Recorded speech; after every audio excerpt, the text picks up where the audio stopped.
Bob, bob, bobbing, bob, bob, bobbing, bobbing, bobbing along. Bob, bob, bobbing, bob, bob, bobbing, bobbing along, bobbing along. Hey guys, well, welcome back to another Bobbing Along. This is a talk that Otto and I had just a little bit before Easter. Um, it's been there's been a little bit of a drought of output from my side. I'm sorry about that.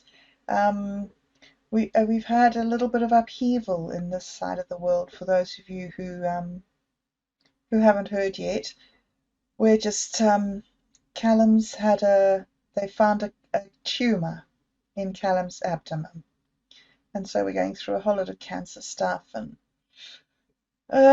facing mortality and looking at the big questions. And yeah, so we've been running around and doing tests and breaking obligations and disruption, and I've been working so hard at getting things into a routine and a rhythm and getting steady output and but it just seems life comes along and there we go. So anywho, today we got a call from the hospital. Next Tuesday afternoon is the appointment where Callum has to go into the cancer department at the hospital and get the results of the tests. So, yep, he's not well. He's been sleeping a lot. It's very strange, surreal times. Very strange, surreal times. So this is a bit of a different introduction from the introductions I usually do to Bobbing Along, but I just wanted to sort of catch you guys up and sort of apologize to you for the bit of patchy output. We haven't done a Shakespeare for a while, and I've sort of had to step right away from duality. I can't. It's strange how facing mortality, you suddenly have to start living what you've been talking. Yeah, so a lot of the stuff that we've been talking about on duality has really been standing me in good stead, seeing me through this patch. So yeah, maybe that's what I want to say. Maybe I just want to say thanks to my friends for having my back during this time and leading up to this time. I mean, you always know there's going to be another challenge, but when it comes, I'm always surprised. What? This now? How could this be? Anyway, so this is part one of a really great talk that Otto and I had just before Easter. I will carry on editing the next bit and hopefully within a week or so put out another one of these. So just sort of like keeping in there, keeping up with you guys, and thanks again for all your support and prayers and good vibes and white light and metta and love and just for being so great. So yeah, let's just jump straight into it. Oh, I am here. You're here? Oh, you're all bundled up. It must be getting chilly. It's chilly, it's wet today and cold and windy and there's a little nip in the air. Yeah, I have been very slothful and torpid today in the face of It's the winter. the approaching weather. Yes, weather. Yeah, the weather. cold does it to us. We are genetically programmed, I believe, Oh, to really? To shut down? to slow down, become more torpid in the winter. Well, that's the safest thing for us to do most of the winter is to stay under cover. The winter, unless we're forced out into it, has all kinds of hazards: hypothermia, ice that you can break through, polar bears, penguins. You never know. Straight Inuit people that are very hungry. I always thought those Inuit had something to do with the disappearance of Franklin's expedition. They claimed that we just saw these English guys starving to death nearby, but we just kind of ignored them, and they ignored us. I'm like, I don't know. I have a feeling there's more to the story, but they've never gone into it to be, colonialist or something. The story of the Franklin expedition, right? Well, it was an attempt to find the Northwest Passage through Canada, and it failed miserably. And what's funny is, well, it's not funny. There were a couple of interesting aspects to it, including some aspects where just the gods were against them. They were the best equipped expedition that could possibly be put together at the time. They were like using peak cutting edge Victorian technology. Right. And when I'm actually forgetting the year, so I'm actually gonna look real quick about the Franklin expedition. But there were a couple of aspects of the Franklin expedition that I found particularly interesting, and one of them was, of course, what we would today call racism. 1845. Okay. Right. So they were using cutting edge 1845 technology. What did that mean? That meant that they were using old mortar ships. Those were ships that were designed to carry mortars for like siege operations, like in the Dardanelles and stuff like that. And I think the ships had been used for something like that. And that meant that they had to be built really, really strong. So these things were enormously strong, huge reinforcing stuff, so that you could hold a several 100-ton mortar in the hold and shoot 100-pound rocks out of it. So it had to be. So they were designed to stand up to being crushed in the ice, and then they were further reinforced. Mm-hmm. So the idea was they were going to be frozen in. This was a multi-year expedition. The ships were steam powered. They had steam screws in addition to sails. They also had water distilling machinery on board, so they would never run out of water. They could distill seawater into fresh water. So they would never run out of fresh water, and they had several years worth of supplies using the wonderful new technology of canning, which had been pioneered in that time period, mass manufactured canning. Right. So they had canned supplies for several years, I think like at least 3 years or more, and they could make their own water, and they had ships the strongest possible ships that could be made at the time. And off they toddled off into the Canadian wilderness. And they never saw, not one came back. Wow. And they didn't even find any trace of them until much, much later. But there were a couple of things that I found a little weird or ironic. One was that when they were putting the expedition together, they wanted a top Arctic mariner, somebody that had experience in cold temperatures. Right. And like one guy, as I recall,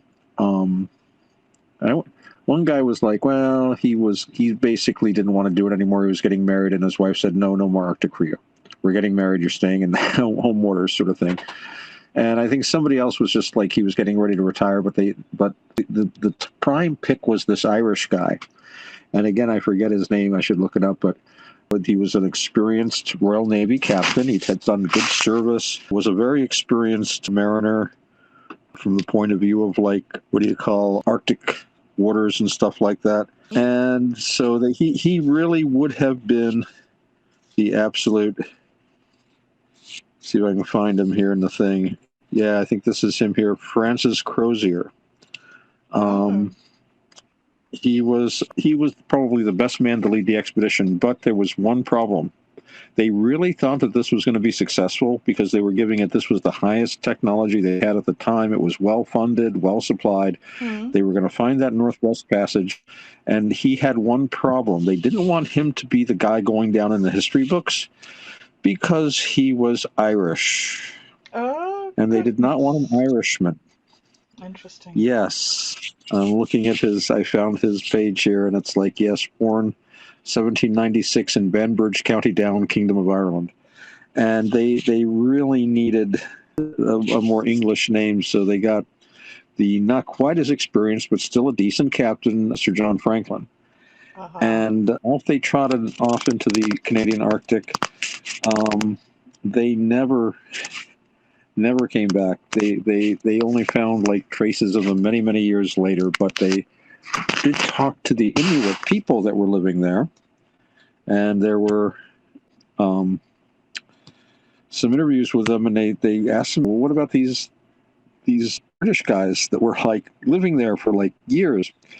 And because they were there, they think some of those guys survived for many years afterward. Oh, really? And yeah, because so the English got stranded. Basically, yeah. And one of the reasons it got stranded was even though they had like all these supplies and were prepared to winter over, they thought, well, they winter over, and when they were going to go as far as they could, I guess, winter over, and then they would, when the ice melted, they would go back, continue on their search, or go home, depending. Well, apparently it was the worst winter on record for decades in that part of Canada. So they never thawed. So basically the winter went on for 2 years. I mean, it froze that January, and then it went through the January, and then it went through it was like the Fimbulwinter. It just wasn't going away. The ice never melted. So they just basically, so they did talk to some of the Inuit people, and I remember something they were saying, like they'd seen these British guys marching around. I guess apparently they decided to try to march out, and a bunch of them left and went on foot to try to make it. If they could get far enough south, there was like, I think there was some kind of a fur trapping station or someplace they knew that there was like some kind of an establishment, but it was hundreds and hundreds of miles. And they, I remember they were talking to the Inuits, and they would report less and less guys. And they actually found some of their bodies, and they found some records. So they'd left behind some documentation of what had happened. And apparently the Sir John Franklin died early on. Then his second in command took over, the Irish guy.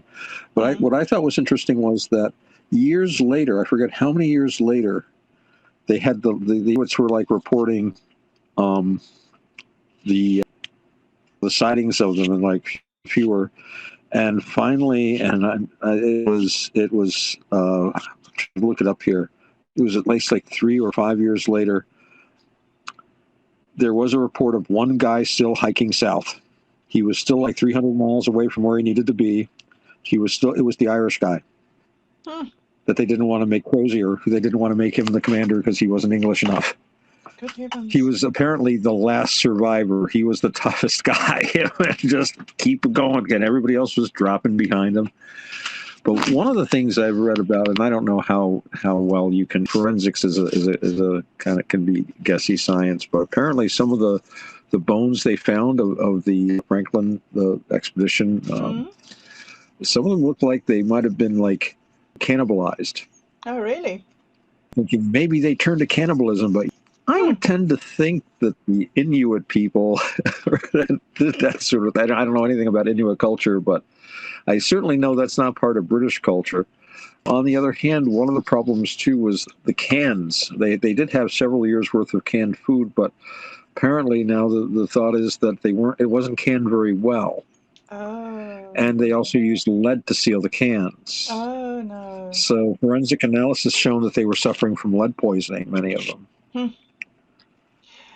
And when that aeroplane crashed in the Andes, when was it, in the 60s or 70s? And the people ate each other. Yeah. It was in Well, they Switzerland, wasn't it? No, where are the Andes? Well, there was also the famous Donner Party, you might have heard of. It's very famous in the United States. Group of immigrants to California, wagon train kind of stuff, were crossing the Donner Pass and trying to get down into California, and they got snowed into the pass for weeks and weeks and weeks, and they ran out of food. So they ate each other. One thing they did have, plenty of people. Well, it wasn't really. They had a lot of dead people anyway. They were snowed. People dropped dead of hypothermia. It was really harsh, and they just ran out of food. But they did have all these people that had died, and nobody was ever killed to feed anyone else. But they did use bodies that they had of people who had already died. and that was pretty. Actually, there was a story. I read all kinds of stuff about this, but I seem to recall reading an account of it where everyone that survived the Donner Party, one thing they pointed out, not a single woman died on that party. Oh, All the wow. people who died, who starved to death or froze to death, were men because they gave up their food and shelter to the women. Wow. Not a single woman died on that party. Good heavens. So some of them, they had to eat human flesh at the end of the day, but not a single woman died in the Donner Party. Amazing. And afterward, apparently, and of course it was very famous at the time, newspaper, they didn't have an internet then with a whole bunch of lulls on it, so you get news like this gets big.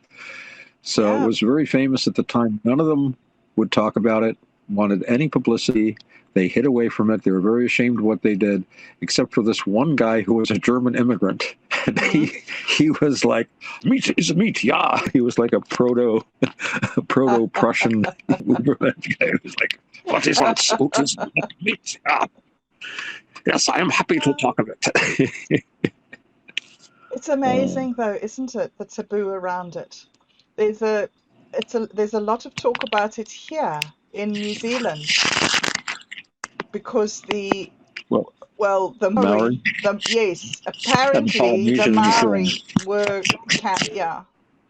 There's a lot of Most Pacific Islanders were, weren't they? there's a lot of I mean, Polynesians, Micronesians, Maori. I've never heard of any of them not having some form of cannibalism. yeah. Well, the Maori say it wasn't them. The Maori say it was the Moriori. It's so interesting because they also say, the Maori say that they are the people of this land, of New Zealand, and that the settlers are all colonialists who've taken the land away from the people of the land, is what they call themselves.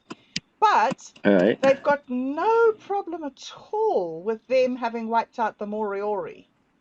They're like, nah, they didn't deserve to be here. We were the conquering tribe. We got the land from them, but you took the land from us. Yeah, it's very interesting. Yeah. See, now my grandfather, the Penobscot, said there is no dishonor in being defeated by a militarily superior enemy.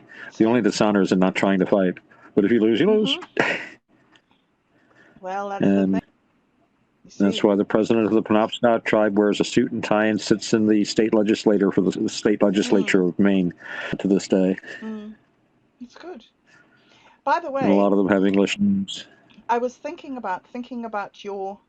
Sorry, when you said that, it made me pull the American map up in my mind so that I could check where it was. And then when I was checking where Maine was, I noticed Baltimore in my mind's map. And then I thought about the ship that sailed into the bridge. Have you seen that? No, I haven't seen the footage, but I've heard some people talk about it. I saw a little bit about it, mostly because of its impact, the supply chain for the East Coast. We were wondering about that. How big is that going to be? Pretty big. Baltimore's a major port. The thing is, there's also a lot of other major ports on the East Coast. There's New York. There's down in the Grand Banks down there, and even Florida, as far as that goes. And New York's a big, big port. But still, it is a major disruption. Certain prices are going to spike probably. That's already on the way. One of the big issues, another thing people don't seem to be noticing much, is the chocolate shortage. Have you got a chocolate There's been all sorts of issues with chocolate. Oh, this has been brewing. Ha ha ha! Brewing chocolate. This has been brewing for many months now. Chocolate prices have been spiking. Chocolatiers and chocolate houses have been talking about having difficulty locating supplies. There's been talk of a huge spike in chocolate prices on the way for consumers, and one of the things that was mentioned was, I think there were some confectionaries that were depending upon deliveries of raw sugar and other things to make candy with ahead of the Easter holidays coming up. Easter, I don't know what they do in Commonwealth countries, but here Easter is celebrated with chocolate bunny rabbits to a great extent. It's a major time. Another aspect of this is, and something they don't talk about, I have a little bit of knowledge of the chocolate business, Not personally, but I've known people that work in chocolate. And one aspect of it that people aren't aware of necessarily now, yes, big Easter holidays are on the horizon and there's going to be a lot of chocolate sales then. But chocolate is something that is often manufactured more than a year in advance because apparently it keeps very well. Ah. So I would guess that this year's Easter chocolate, most was big enough producers that warehouse it have this year's chocolate already packed away. Yeah. But this will be an impact to a certain extent on this year's market. But with chocolate, for the consumer anyway, it's going to start. The consumer is kind of buffered by about 6 months to a year because of the fact that they manufacture chocolate. I remember talking to somebody who worked in a chocolate warehouse, and they're like, "Oh yeah, well we did our Halloween candy last year. It's all ready to go. They always are ready. It's sort of like having shows in the can, so that you don't have to produce something one week. Well, you just ship it out." But like I said, I've been reading about these headlines for months now about chocolate prices spiking, and this is just this Baltimore thing. I think that it's a conspiracy to destroy the chocolate supply. It's somebody doesn't want kids to be happy. This would be a great movie, a Willy Wonka movie. Somebody's trying to stop kids from getting chocolate. Well, maybe it's an anti-Christian thing. Maybe it's an attack on Christianity. If you wanted to attack Christianity, I couldn't think of a better way to attack Christianity than to encourage chocolate bunny rabbits, because you have a more theological background, more of a background in theology than I do, but it's true. We should look to the Gospels to see how important chocolate rabbits were. I mean, Christ mentioned chocolate rabbits how many times in the Sermon on the Mount? It's pivotal in the teaching. Yeah, and that incredible quote in the Epistle of Paul to the chocolate makers, that was just stood the test of time, that one. Yeah, absolutely. Yeah. So no, I think if somebody was actually anti-Christian, they would be encouraging chocolate rabbits as much as possible. I don't know. Do you think that we're coming to a post-religious understanding of spiritual life? Or do you think that that'll never happen? Do you think that people need to be religious? Or do you think that we're going to be able to transcend these individual teachings and sort of devise a universal understanding of what we believe the spiritual is? Well, that question itself is kind of revealing, isn't it? Where's this whole idea that we're supposed to transcend our religion? In a certain sense, that means walk away from it. I'm reading a very interesting book right now called The Invisible History of the Rosicrucians by this guy who I started reading the book, and I'm like, he's criticizing my favorite author on the subject, Dame Frances Yates, so he better be good. And he's very respectful of her, but does make some interesting points about new information that's been discovered since her time. I mean, she was writing decades ago. But he also was talking about the Rosicrucian phenomenon, and this was associated with an idea of trying to end the religious strife in Europe going on between Protestants and Catholics. And so they were trying to transcend, as you were saying, the different confessions, as they would put it. As long as they were all Christians, they ought to be able to work together, was the idea. So, and in the book, I would have to just basically read you the book. It's very, very good book, very complex, but it's simply put, a lot of these organizations depend upon ignoring certain aspects of religious difference, right down to modern Freemasonry, or at least some kinds of Freemasonry, which insist that you simply have a God, and that's it. They don't want to know anything else about it, and you're not supposed to talk about it. So this is one way of transcending things, is simply ignoring it. And that's actually probably the most effective way humans can do this. But as far as an actual inner spiritual transcendence, this was something that I think the people who were into Rosicrucianism, the Rosicrucian groups, and I'm actually in the book I'm up to the Martinists, which is very interesting. But one of their underlying ideas was to try to find something that was somehow higher, or at least transcendent. But I don't know if there's transcendent and then there's transcendent. And on the one hand, you can have an experience that is beyond words. And in that way is beyond individual confession, or particular cult, sect, or whatever, however you want to put it. And you realize that everything having to do with nuts and bolts verbal reality is beside the point, and it can only approximate things. You can be in a state where you understand something and you realize you simply can't say anything because every time you speak of it, you push it a little further away. All you can do is approximate and dance around some ideas. And that's a kind of transcendence which ultimately simply ignores and doesn't even see minute differences, from that perspective, minute differences of cults. But then you get people that their idea of transcendence is just to water everything down. It's a transcendence of mediocrity and a transcendence of basically that is little different than atheism at the end of the day, which is the opposite of, I'm speaking the opposite of any kind of a spiritual life, just watering yourself down into a materialistic reductionism, because that's actually the easiest thing to do. Nothing is true. All is permitted. And if I don't feel a certain way, well, I can just alter that with some electricity or some whiskey or whatever and not go past that. And by the same token, I can just use techniques to just be here now and just be here now and not do another thing except just turn that into a drug. And there's nothing wrong with palliatives. And you do that too. It's nothing wrong with palliatives. It's good to relax. It's good to be able to do that. But then you've got to take the next step and do something with it. So. Well, do you though, Otto? Really? I mean, one of the things that I've always thought from my bizarre little hodgepodge of ideas of what God and spirituality is, one of the things that I've always thought is that God actually doesn't need our help. He thought up the universe and he thought up maths and he figured Yeah. out why it has to work this way. And regardless of whether we go to church and sing songs to him or decide that he's not actually relevant and all we need to do is a different set of rituals or whatever it is, it doesn't actually faze him very much. He's just getting on with his own little plans. And so, wouldn't it be a good thing as humans to be able to step back from our kind of like what you would call becomings, wouldn't you?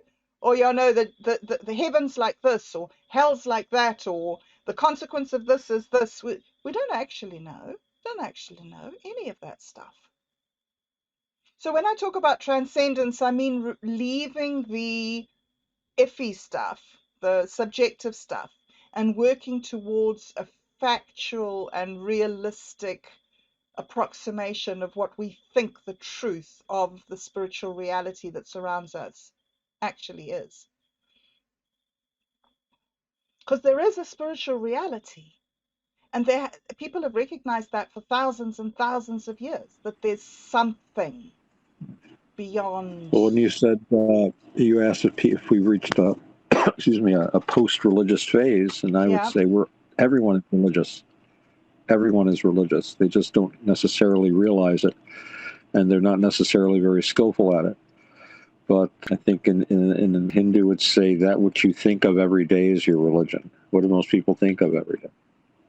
Becomings centered around gain and loss, and this and that, and drunk and sober, and just all the things that come in opposites, all the duality, the things that are good and bad. And this is fun and this hurts. And it's around and around and around we go, and where she stops, nobody knows.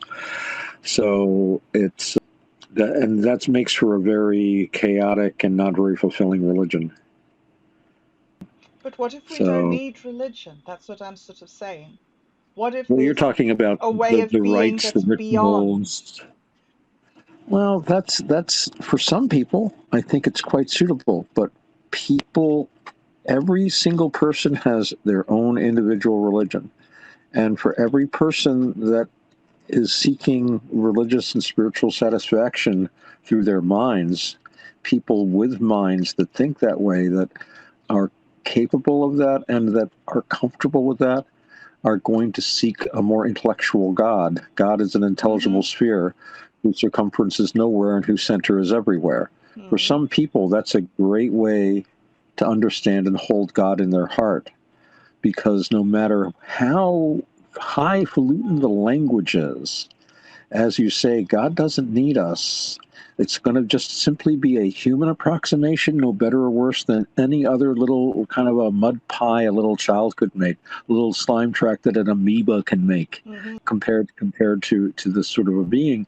And so for some people, that's it. And for other people, it's an old man with a long white beard sitting on a golden throne and being very smitey indeed if people don't do what he says. Because I tell you, back in my day, there were men, mighty men, men of renown, not like these punks today. Let me tell you, I think I'm going to smite another city. Hey, Baltimore, take that. Now see, you sinners, I've taken your bridge from you.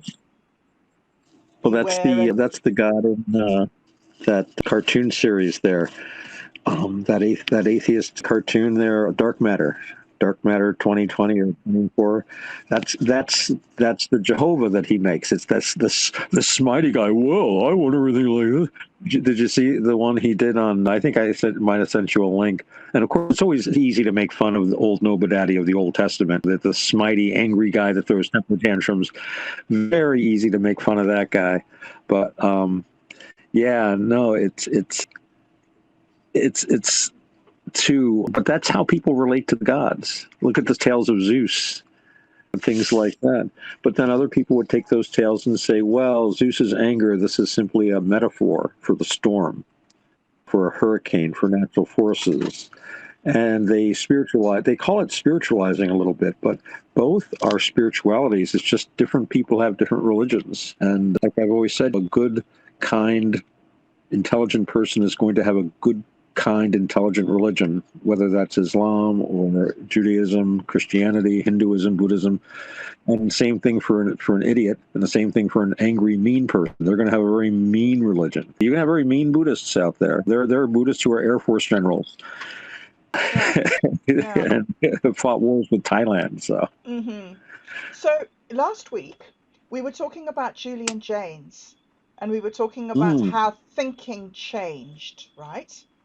And I Yes. think you made the comment. You made the comment that people tend to think that olden days people think the same way that we think, but in fact there's Yeah. a lot of differences. So Yeah. from that, I infer that our ways of thinking in the world have changed as education and science and all these things have progressed. And Yeah. Oh yeah. Yeah. that's why I wonder whether religion is something that is changing as well, with this interest, shall we say, that you find on social media, very I strongly think on TikTok, I, which is fascinating to me. That I that I think it's changing, but it's not so much that religious ideas are changing, is that the portions of people who hold different religious ideas are changing. hmm, I my take on this is that you've always had people that had different attitudes towards religion, and for most of human history, most people believed in their religion. It was integral to their life. It was simply part of their life, and it not only and more than just belief, but it was simply interwoven into what they did. There were another certain group of people who had a very sophisticated idea about their religion, who spiritualized it, who metaphorized it. And then it's always dumb for these people to fight with each other, because from my point of view, it doesn't matter whether there's an actual transubstantiation or whether it's a symbolic or whatever. You can transubstantiate all you want over here, and if you don't want it, that's fine. It's just the way you're looking at it, although as there have been wars over such things. But anyway, and you've also had people who are very irreverent toward religion or very skeptical. There's that famous Roman aphorism, what was it? The ignorant think religion is true, the smart think religion is false, and the wise think religion is useful. And again, this is a very cynical statement by, I think, a Roman cynic, probably. I forget, Seneca. It sounds like something Seneca would say. So you've always had people with various ways of looking at religion. Because of the preponderance of reductionism in our education system, basically a great deal of our population, not everybody's population, we're only a small part of the world. We are a minority, we in the West. Western Europeans are like, I've seen anything from between 9 and 11% of the planetary surface. But we've dominated it in no small part because we've embraced reductionism, we've embraced logic, and we no longer have a basically religious way of thinking. We now have a secular way of thinking, so that the proportion of people that don't take religion seriously is much, much larger than it's ever been. And the number of people that do take religion seriously is much, much smaller. Now, there was a time when, as Professor Dutton points out, the vast majority of people, more than 90% of people, and he always talks about Great Britain, went to church every Sunday. And people that didn't were seen as odd, weird, the village atheist, almost a figure of fun, certainly somebody who was a bit of an outsider. And now that's been reversed, at least in our pop culture, and in, very importantly, the culture of the elite, because the elites that we have now are those who tend to be overrepresented in the mass media, and they're going to be secular, they're going to be anti-religious, or when they are religious, the religion is such as to basically be watered down and mediocred out of existence. I mean, what kind of a church is that doesn't have any sins? No, I mean, there's nothing to it. You might as well just join the Elks Lodge, and that's the whole point. You know? Mm. Well, I think that there's a, yeah, oh well. I just think that there's a difference between religion and spiritual yearning. And even though religions at the moment are not meeting the needs of the people, there's a huge counter movement of people searching for their own religions, writing their own Yeah. religions, making up their own religions, searching for spiritual understanding in Yes. all sorts of new and interesting ways. So there's a shift away from the old religions. I understand that, and I see that, and I see where those dogmatic and narrow-minded doctrines have come undone. I see that. I understand that. But it seems that even though people have walked away from the answers that aren't making sense, they haven't found answers that are making sense, that is giving guidance. There's a huge amount of searching, and we've mentioned before on this show how the upsurge in mental illness amongst the young people is quite Yeah. unprecedented. So Yes. there are signs that people do need a spiritual life to replace the religions that have failed us. Well, again, people have a spiritual life, but it can be a very poor one, or it can be a very good one. And Mm. the difference between, I mean, religion and spirituality, religion is a group thing. It has to do with society. And again, at one time, it Yes. was an integral part of society. It was Mm. part of the society, and the society was part of it. That's why religious societies are more stable. People are happier. They live longer. They're more secure and more prosperous because the whole society functions as an integrated whole a lot better. But this is not the case anymore, obviously.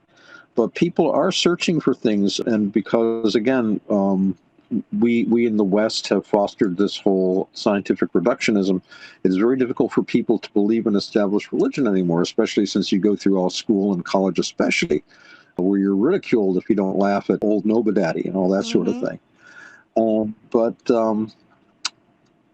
yeah, the people will pursue things like space aliens. You can believe in a space alien. You can't Mm-hmm. believe in an angel See, weird, unless you want hey? to say that the angel is well. The thing is, an angel used to be very high tech Oh. because the best physics and astronomy of the time said you had 7 planetary spheres, and beyond that, the firmament, and beyond that, the imperial heavens, and that's where angels lived, and Mm. ultimately God. So, if you were going to be visited by something from outer space, it would be an inhabitant of the Empyrean realm, an angel, basically. Mm. So that was the best science they had at the time. Now, Well, you don't think there are angels out there, but you might think that they're space aliens, and again, beings of power that's almost infinite. At least they are as infinite enough from our point of view as to be godlike. What was that, Arthur C. Clarke? Any sufficiently advanced technology is indistinguishable from magic. It's also indistinguishable from godliness, if you like. What is the holy magic theurgy? So, yes, people, but these spiritual needs are being met in a very haphazard way, or by people who are trying to consciously profit. At least the traditional religions evolved out of, well, if you accept Julian James's ideas, they evolved out of a gradual breakdown of the bicameral mind. But no matter how they evolved, they were part of the society for many, many thousands of years, were integrated into it, and were supportive of the society and of the health of the society. The newer ways people are seeking for spirituality can be helpful and supportive of society, but too often they have very little concern with society at all, and more with either encouraging the echo chamber of their followers, and or just basically making money or supporting itself, trying to perpetuate itself. So it's not really.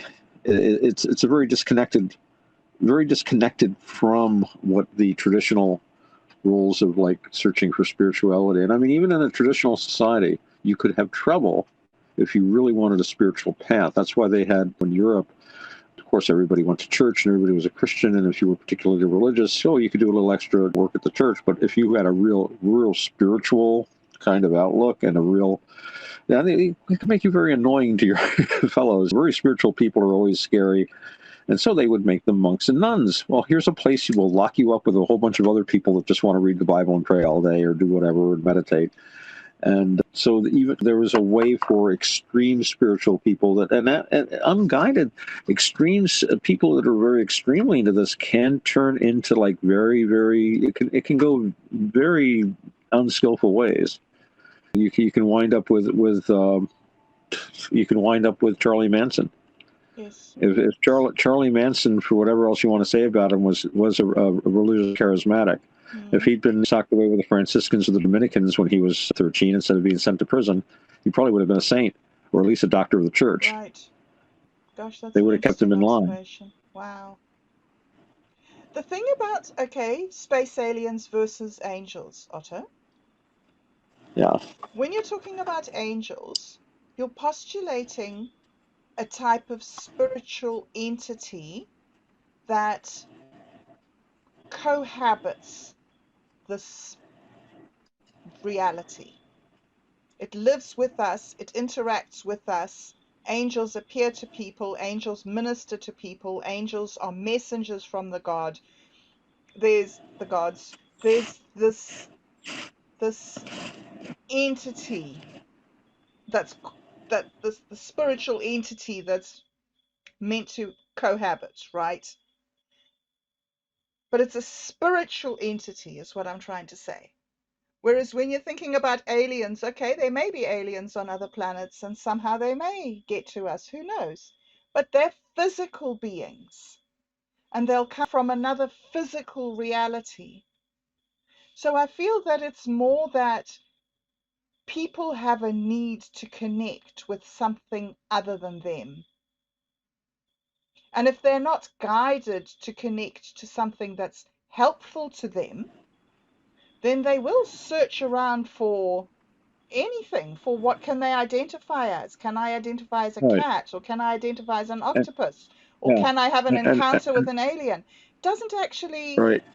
It doesn't actually show anything more than the yearning of the mind to be connected with another thing. So for me, it's two different. It's hard to compare angels and aliens. Well, for you make this distinction, and I understand this distinction, but most people don't. They simply don't know the difference.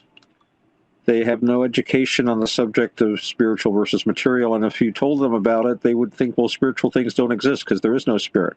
They only think that there's material, and so their spiritual yearnings are of necessity through material things. they can't understand unless they drink deeply enough. Who was it who said that? Was it Niels Bohr or I forget who said that the first sip of the cup makes you an atheist, but if you drain the cup down at the bottom, God is waiting. The first sip of physics, Right. first sip of science. Interesting. Heisenberg, actually, I think Werner Heisenberg said that. Right. And pick it up later and correct ourselves if need be. But so for the people who are seeking, they can only seek through physical things, but I don't think they'd be aware. And keep in mind, these are if you're familiar with the literature, which I am, unfortunately or fortunately, aliens do things like bend space and time. They bring you to talk to your dead. They come through walls. They go through walls and come up out of the ground. They disappear and reappear. They don't act like anything physical on Earth. So they behave in every way like a spiritual being, except you're not allowed to say the word spiritual anymore. And instead they use another explanation. Being a spiritual being, again, this was a scientific explanation at one time. How can a being pass through a wall? Well, it is of a spiritual essence, and thus is not blocked by the material. Today you can't say that, but you can say, but it uses a strange quantum scrambling effect so that it can reshape its molecules, basically saying the same thing that the medieval doctor would say, but just has to put it in different terms. And again, has this taboo, can't say anything is spiritual because that would imply there's anything beyond the material. And if that were the case, then nothing is true and all is permitted doesn't work anymore, because suddenly you might actually be responsible for your actions.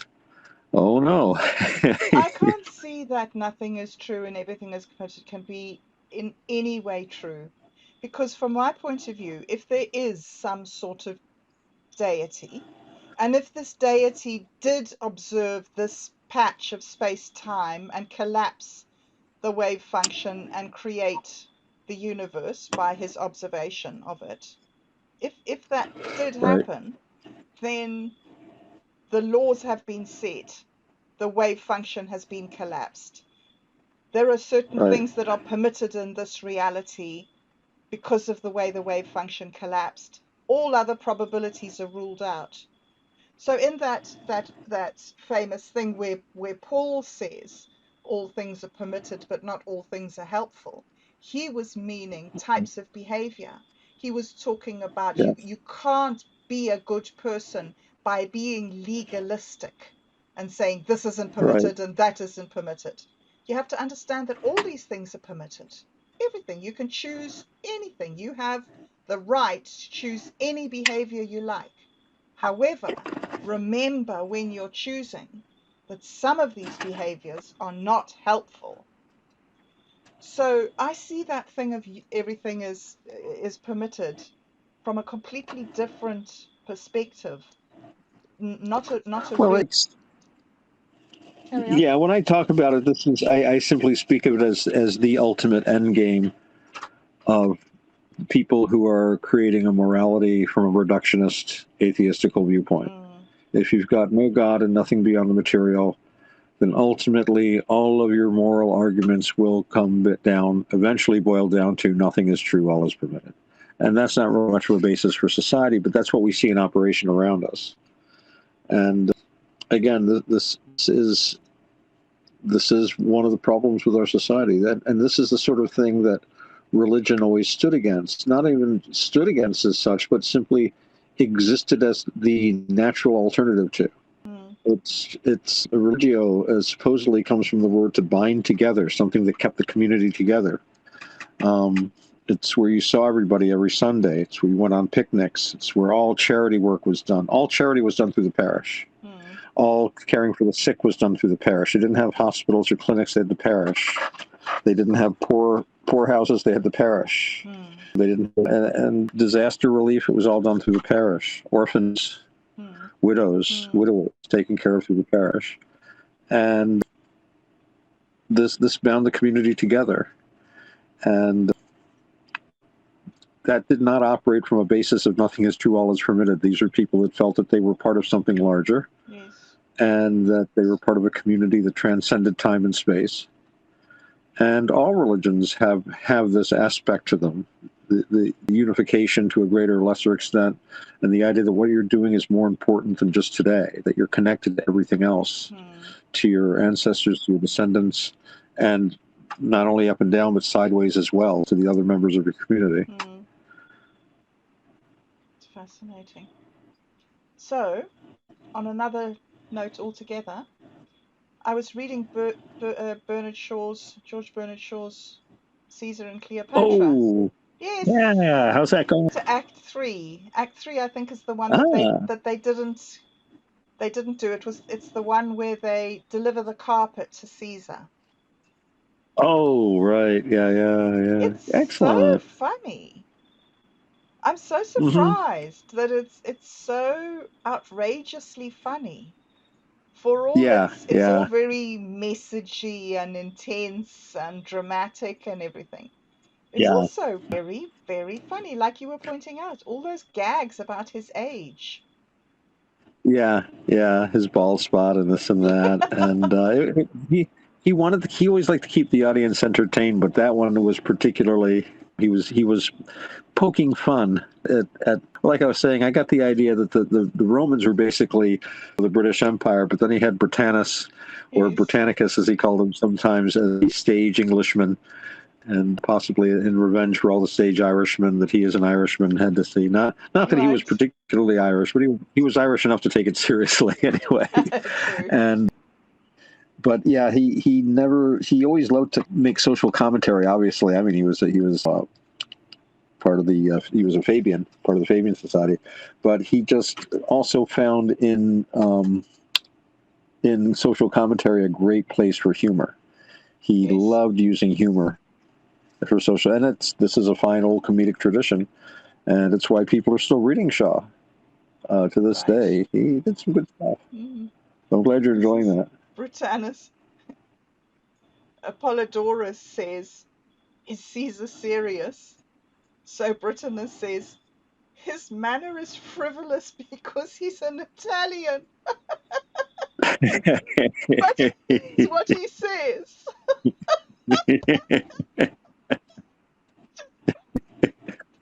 His manner is frivolous because he's an PG Woodhouse could have written that. It's just Yes, yes. It's such a British line, isn't it? It's yeah, like, yeah, oh, what can you do about the foreigners? What? yeah. You got to take into account that he's from Italy. And then there's the thing where Britannicus later on goes on to talk about the moral rectitude of the British people. I can't find the little speech that he gives, but it's also he says that all people should wear serious blue togas. Do you remember that bit? Yes. Well, that's also They very funny. painted themselves blue before going into battle Oh, because yes. even if they were stripped naked by their enemies, they would still be dignified. They couldn't They had take to my make sure they looked honor. good. Yeah, Yeah. yeah, yeah. So I think the implication was like they couldn't take your full evening dress was painted on you, so they weren't going to find you disarrayed. You can't disarray Yeah, somebody who's painted blue. blue. Yes. It's just a symbol. I'm finding it really interesting. I also love the bit where he throws, like you would, I think you mentioned last week, how he Caesar wanting to end vengeance, and when they bring him the Yeah, bag of the letters, I suppose it's yeah, with all the equivalent to names. the 30,000 emails, and he threw in the Yeah. sea. And then when Apollodorus comes, he says, "Some idiot threw a bag of letters in the sea." Yeah, they left that part out of that. Yes. Yes. Oh, that idiot should be reprimanded. Yes. I'll look into that. Yeah. Oh, well, yeah. So it was very good. It's very good. Yeah. I wonder if there's any productions of that still going on. Yes, it would be It'd make a good interesting. movie. It would make a good movie. Yeah. Hey, with AI now, you could do it. Oh, you could. You wouldn't need Wow. actors. You could just You program would it. just You just ping have it. to. Wow. That's interesting. I wonder how you would do that. So it would probably cost a lot because I think Oh that yeah. I can get, I think, okay, so don't quote me on this, but I think that I can get like 20 minutes maybe of Huh. video a month for a $20 subscription. Huh. Interesting. So it's quite easy to make 2 or 3 minute videos with a little prompt. Right. Right. But the AI does seem to take over, and well, the one that I've been using, and I've been doing it very, very, very amateur. Oh, that's so funny. That's Right. another thing when he says in here, uh, Apollodorus comes and says that he's an artist, but he's an amateur. And then somebody says, "Oh no, I thought you said he was a professional." Well, I don't know. Britannis says, "O Caesar, my great master, if I could but persuade you to regard life seriously as men do in my country." Caesar says, "Do they truly do so, Britannis?" Britannis says, "Have you not been there? Have you not seen them? What Briton speaks as you do in your moments of levity? What Briton neglects to attend the services at the sacred grove? What Briton wears clothes of many colours as you do, instead of a plain blue, as all solid, well-esteemed men should? These are moral questions with us. Moral questions with us." Yeah. Oh, well. Conformity. It But is a sort of a moral question, though. it is I a could see moral how that would question. be for some people. Yeah. Yeah. Yes. Bob, bob, bobbing, bob, bob, bobbing, bobbing, bobbing along. Bob, bob, bobbing, bob, bob, bobbing, bobbing along, bobbing along.